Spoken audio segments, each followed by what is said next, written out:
Hello guys, welcome to my new channel Japan tales with Sharma. इस channel में आपको मैं स्टेप बाय स्टेप गाइड दूंगा कि कैसे आपको अपना स्टूडेंट वीज़ा अप्लाई करना है जापान का।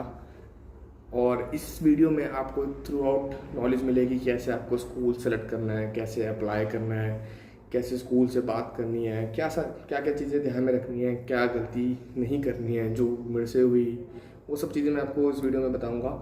अपना एक्सपीरियंस शेयर करूंगा, जो गलतियां, जो मेन की पॉइंटर्स होते हैं, जो सबसे इम्पोर्टेंट ध्यान में रखने हैं, वो सब बताऊंगा। बट आपको एंड तक इस वीडियो को देखना पड़ेगा। गाइज, मेरा एक और चैनल है गलत शर्मा के नाम से। उसमें मैं सारे ट्रैवल व्लॉग्स डालता हूँ, जो भी मैं ट्रैक करता हूँ या कहीं भी जाता हूँ, तो सारा कुछ आपको उसमें मिल जाएगा। तो जिसको भी ट्रैवलिंग पसंद है, ट्रैक पसंद है या एक्सप्लोरेशन पसंद है, वो वहाँ पे जा सकता है। वो अभी जापान में भी जो ट्रैवल होगा, सिर्फ ट्रैवल वाला पार्ट, वो गलत शर्मा पे जाएगा। एंड जो भी मेरा मतलब अभी जो भी ये प्रोसीजर मैं आपको बता रहा हूँ, डॉक्यूमेंटेशन का, वीएफएस का, जो भी है, और मेरा यहाँ से वहाँ तक का सफ़र है, मेरा डेली व्लॉग कैसे, मतलब जो भी है वो मैं इसमें डालूंगा। गाइस, ये वीडियो 4 पार्ट में डिवाइड है। पहला, मैं अपना एक्सपीरियंस शेयर करूँगा आपके साथ। दूसरा, कि सही स्कूल कैसे सेलेक्ट करते हैं। तीसरा, स्कूल के साथ कैसे बात करते हैं, क्या क्या चीज़ें ध्यान में रखना है। और चौथा, मैं कुछ की पॉइंटर्स शेयर करूँगा जो बहुत इम्पोर्टेंट है, बिकॉज जो गलतियाँ मैंने करी हैं वो कोई और ना करे, इसलिए मैं ये सब शेयर कर रहा हूँ आपके साथ। बिकॉज नॉलेज बहुत ज़रूरी है इस चीज़ को लेकर, क्योंकि मैंने without agent, without any agency किया है, सारा कुछ खुद किया है। मैं और मेरा दोस्त विनोद है, जो हम बेसिकली आपस में ये बातें शेयर करते थे। उसको नॉलेज है थोड़ा वीज़ा को लेकर, तो उसका भी मैं कॉन्टैक्ट डिटेल डाल दूँगा।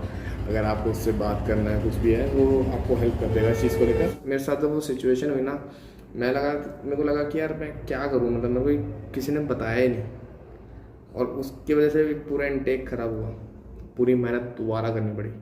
ऐसा 1-2 बार हुआ है मेरे साथ। तो वो सब चीज़ें आपको मैं इस वीडियो के एंड में बताऊंगा।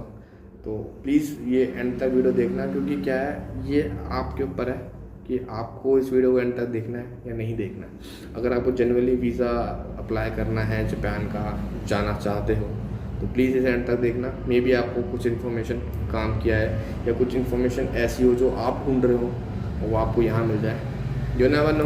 मैं अपने ऑफिस में काम कर रहा था, मैंने उनको बता दिया कि मैं with in few months I will resign. जो उन्होंने मुझसे पूछा क्या रीज़न है, तो मैंने उन्हें बता ही दिया। तो मैंने बोला था कि मेरे को ऐसे करके मैं जापान जा रहा हूँ, मेरा सारा कुछ फॉर्मेलिटीज़ ऑलमोस्ट डन हो गया है, तो मेरे को ये डिसीजन लेना पड़ा। तो उन्होंने कहा ठीक है। तो मेरा 2 मंथ्स का नोटिस पीरियड था, तो मैंने वो सर्व किया। मेरा तो वर्किंग डे था लास्ट, वो 6 जनवरी 2025 था। उस रात मस्त मैं सोया। सुबह समय 7 जनवरी, जब मेरी आँख सुबह खुली, मेरे को मेल आता है वहाँ से रिगार्डिंग कुछ जो मैं नहीं एक्सपेक्ट कर रहा था। इस बारे में मैं आपको इस वीडियो के एंड में बताऊंगा, क्योंकि ये बहुत इंपॉर्टेंट पॉइंट था। ठीक है, तो मेरा किसी भी रीज़न से उन्होंने मेरे को, स्कूल वालों ने रिजेक्ट कर दिया कि आप हमारे स्कूल में नहीं जा सकते। एंड आई वाज लाइक कि क्या करूँ मैं अब, क्योंकि मैं रिज़ाइन दे के आ चुका था, मैं घर जा रहा था, सब कुछ एक तरफ से प्लान था।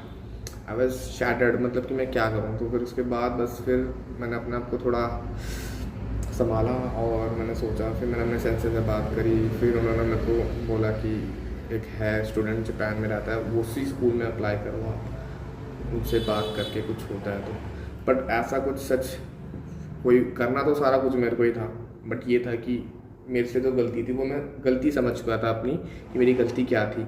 तो वो मैंने अब इस स्कूल में अप्लाई करके ख़त्म करा। पहले मैं ओसाका में जाना चाह रहा था, ओसाका के स्कूल्स मैंने ढूंढे थे। अब ये वाला स्कूल टोक्यो में था, तो मैं अब इवेंचुअली टोक्यो में जा रहा हूँ। पहला जो स्टेप है, जो मैंने बताया था आपको, वो है हाउ टू सेलेक्ट स्कूल।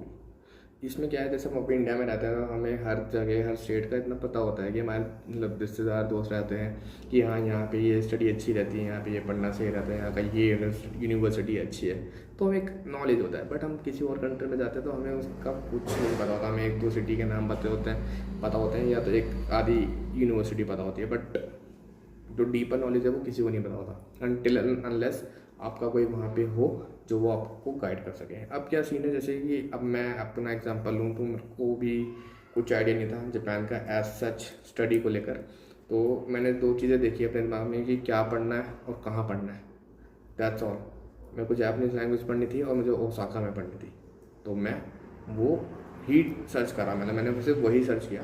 तो मेरी स्क्रीन पे मैंने लिखा हुआ है list of Japanese language school in Osaka. तो इसमें एक वेबसाइट है जो मैंने रेफ़र करी थी, मैं वो आपको दिखाता हूँ। ये है HH जापानीज़, ठीक है। तो इसमें मैं जाऊँगा list of Japanese language school in Osaka, ठीक है। तो इसमें नीचे लिस्ट है वार्ड के हिसाब से या जो भी ओसाका में जगह है उस हिसाब से इसमें अच्छी खासी स्कूल्स की या इंस्टीट्यूशंस की लिस्ट है, ठीक है। तो आप इसको रेफ़र कर सकते हैं क्योंकि मैंने इसके थ्रू रेफ़र किया था, तो मैं ओसाका के लिए अप्लाई कर रहा था पहले। टोक्यो के लिए भी आपको करना है तो आप इसी वेबसाइट को रेफ़र कर लेना, बस आपको टोक्यो सर्च करना पड़ेगा इसमें। तो नेक्स्ट आता है talk with school, second point. अब मैंने इसके अंदर से ना 2-3 स्कूल की जो वेबसाइट है वो ओपन करके रखी हुई है। तो इसका होम पेज पे जाता हूँ मैं, ठीक है। तो ये होम पेज है स्कूल का और मैं इसमें जाऊँगा इंक्वायरीज़ पे। मैं आपको साथ साथ ये भी बता रहा हूँ कि आपको अप्लाई भी कैसे करना है। तो इंक्वायरीज़ में मैं जब गया हूँ तो इसमें आपको नीचे आ रहा है, अगर वी चैट लाइन वगैरह कोई यूज़ करता है तो इसको स्कैन करना QR को, एंड उसके बाद आपके पास चैट ऑटोमेटिकली ओपन हो जाएगी। अगर वो नहीं करते हैं यूज़ तो नीचे नाम, ईमेल, इंक्वायरी पे क्लिक करना, यहाँ पे अपना मैसेज टाइप करना कि I want to take admission in your school, kindly send me the procedure, kindly guide me through with the next procedure, send करना एंड वेट करना कि वहाँ से जब ईमेल आ जाए। तो ऐसे ऐसे आपको सब जगह करना है। तो अब हम इसमें कुछ नहीं करेंगे, सबसे लास्ट में जाएंगे क्योंकि ज़्यादातर या तो ऊपर कॉन्टैक्ट अस होता है, नीचे होता है। यहाँ पे इनकी ईमेल आईडी है, ठीक है, info-jp@osaka-ymca.org। इसको कॉपी करना और डायरेक्ट एक ईमेल डालना, hello team, I want to take admission in your school for this and this intake, kindly share me the procedure और guide me through the next step, thanks and regards, and आपका name and send it. तो अब starting के time पे क्या करना है आपको, जितने स्कूल्स पे आप अप्लाई कर सकते हो करो। साथ के साथ जब रिप्लाई आ रहा था मैं उनकी स्कूल की वेबसाइट भी गो थ्रू कर रहा था कि हाँ चलो इसमें क्या है क्या नहीं है, क्या अवेलेबल है। तो वो सब चीज़ें मैं हैंड टू हैंड कर रहा था। बट हाँ ये ध्यान रखना, जब स्टार्टिंग में आप सबको मेल करोगे तो आपका जो इनबॉक्स होगा, जीमेल जो होगा वो काफ़ी ज़्यादा भर जाएगा इन मेल से। तो ध्यान रखना कि आपकी किस स्कूल से क्या बात हुई है, वो बहुत मैटर करता है। अब आता है मेरे स्कूल का, जो जब मैंने अप्लाई किया था, बट मैं वो क्यों दिखा रहा हूँ क्योंकि इसमें एक चीज़ है जो बहुत हेल्पफुल है। सबसे पहले तो मैं आपको दिखाता हूँ लिस्ट ऑफ कोर्सेज।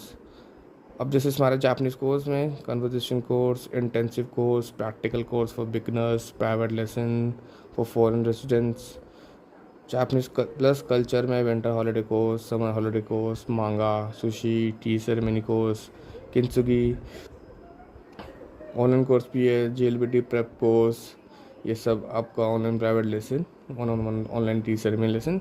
तो ये वेरी करते हैं website to website, school to school, ये वेरी करते हैं। मैंने आपको एग्जांपल दिया है कि ये आपको पता होना चाहिए कि क्या आप अप्लाई करने जा रहे हो, ठीक है। ये है आपके इनटेक्स, जनवरी, अप्रैल, जुलाई, अक्टूबर।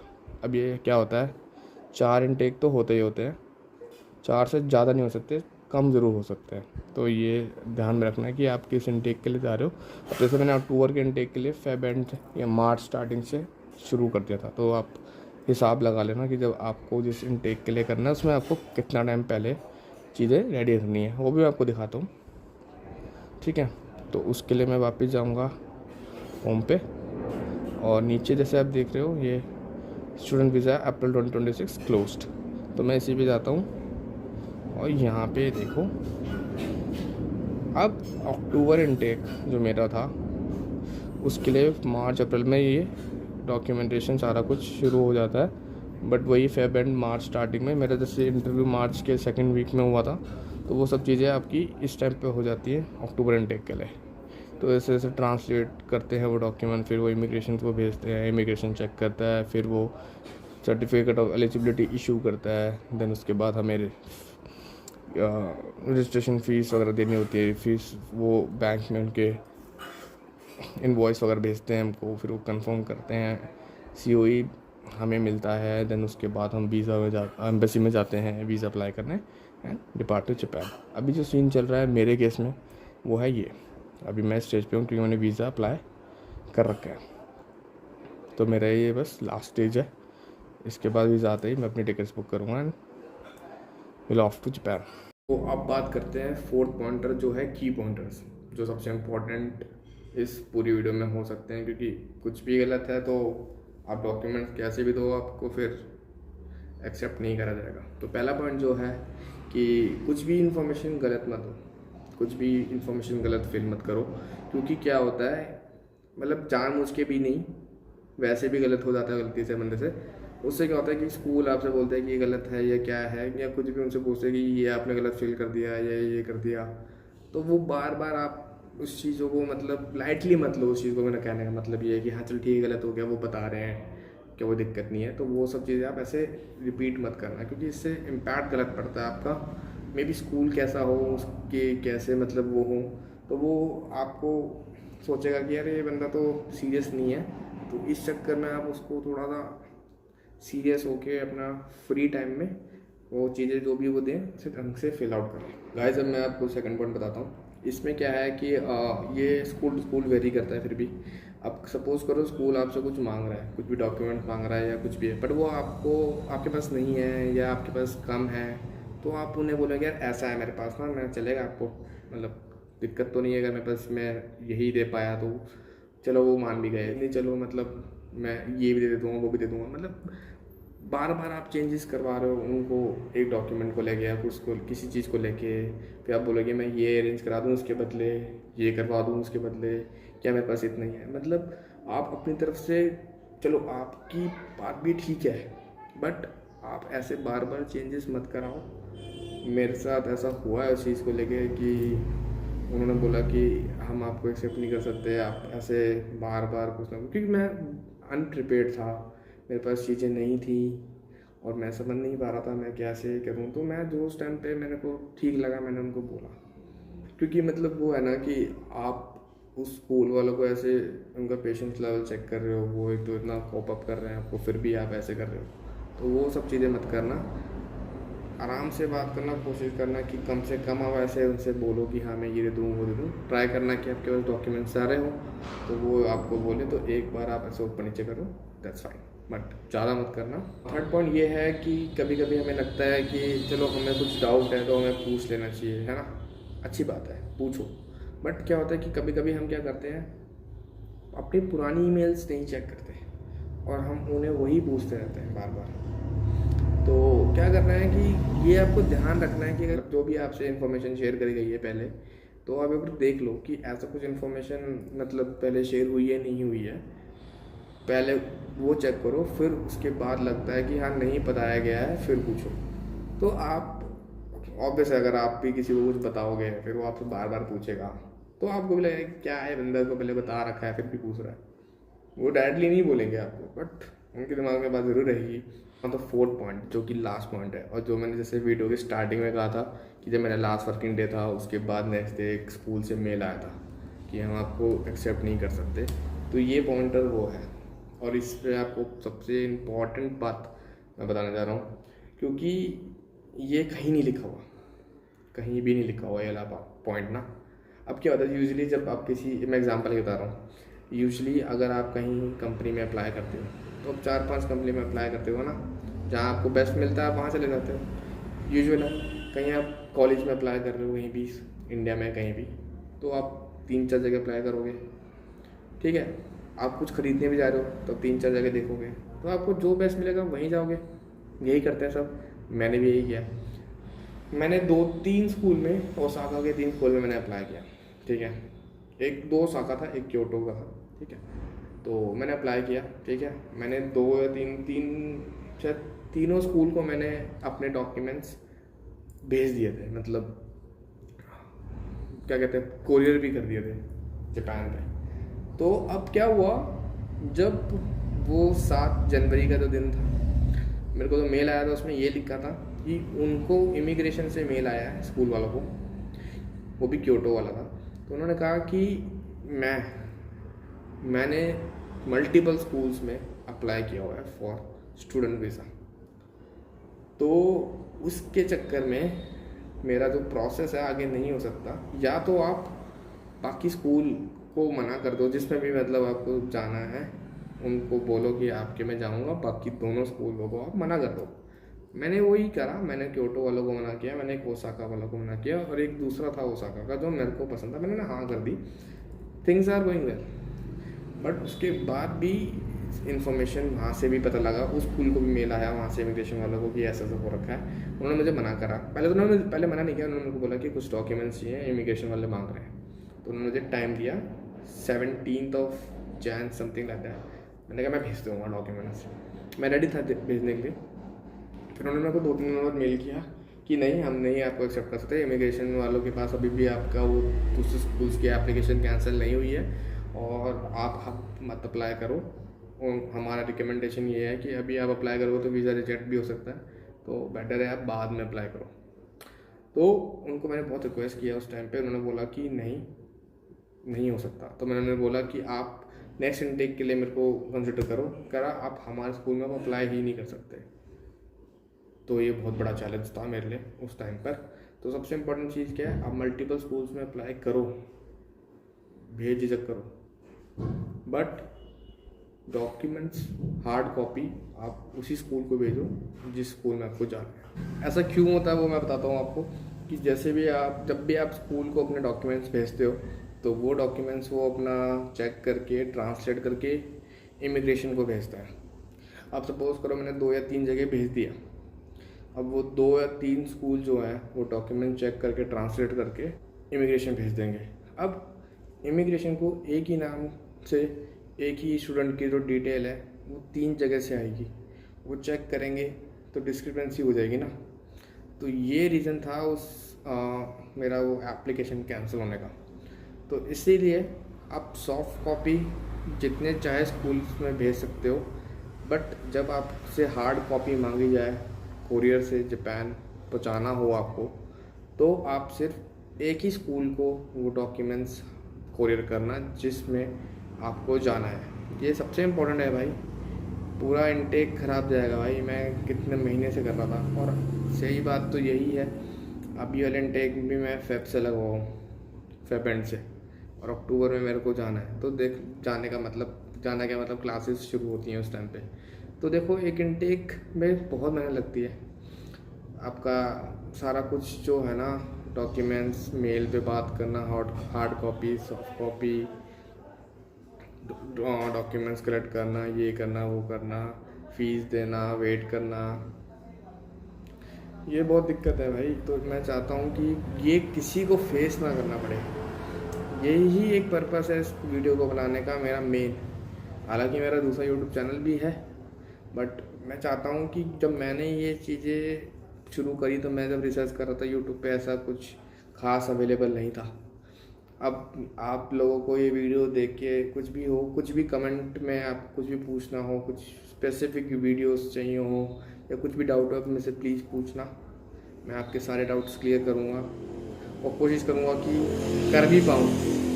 वैसे मेरी जो जर्नी है, मैंने इतना कुछ गो थ्रू मैं कर चुका हूँ, तो मुझे लगता है कि मैं ज़्यादातर चीज़ों को फेस कर चुका हूँ, मैं आपके सवालों का जवाब दे पाऊँगा।